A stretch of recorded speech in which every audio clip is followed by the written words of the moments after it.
Those are the things that we need to do, a whole of society, a whole of nation approach, so that if we are bringing down salaries from 1.1 trillion to 700 billion, that is something I am willing and I am ready to start with my own salary, going down to salaries of others, so that we can all live within our means.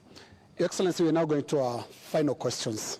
And my final question will be about the protests and the deployment of KDF, which you did a few days ago.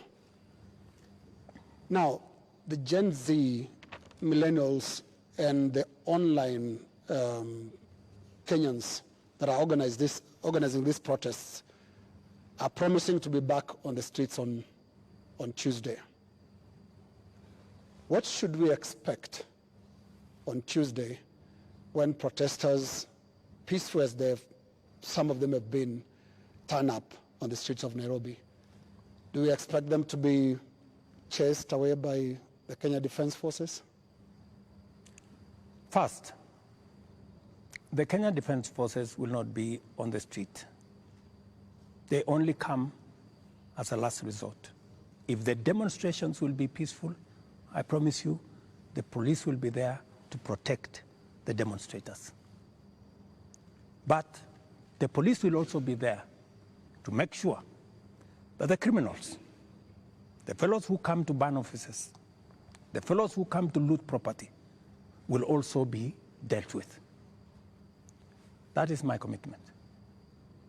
We must all operate within the law, and that is what it is. My final question is on the elephant in the room, the elephant in our budget, public debt. Candidate William Ruto responded to a question during the debate, and he said he's going to commission an audit of the public debt. President William Ruto last year responded to the same question and said it's important for us to audit our public debt. Today's question is when? Public debt is actually a public document where we are as a country. The 10-point-something trillion of our debt is in the public domain.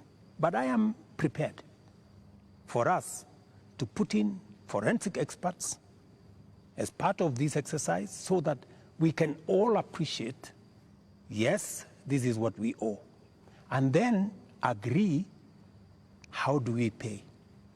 How do we deal with it? In fact, I was in Korea. In fact, Korea, when they had a problem of debt, the whole nation came together. And people contributed gold.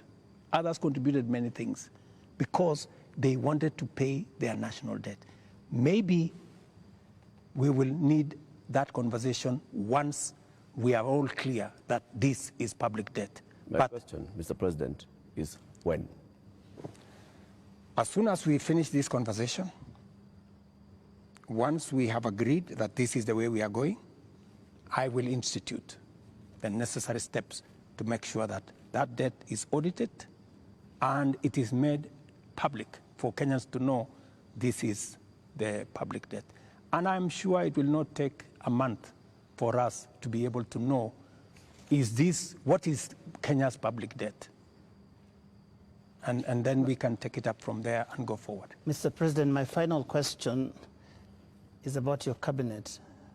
Given the things that have happened, given the questions that have been raised about fertilizer, about edible oils, about sugar and all of that, tonight, can you look Kenyans in the eye and tell them you have full confidence in the cabinet that is currently helping you to run the country?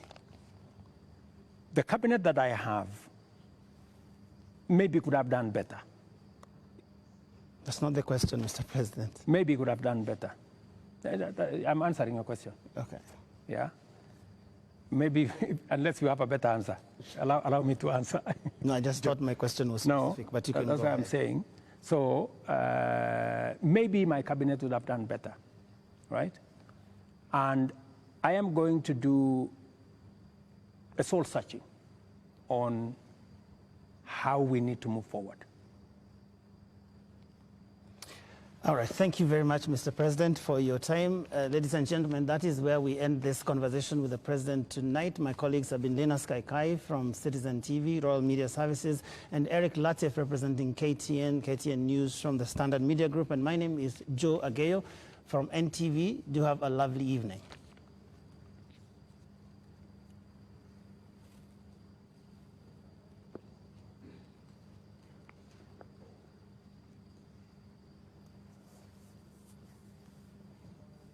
Set up.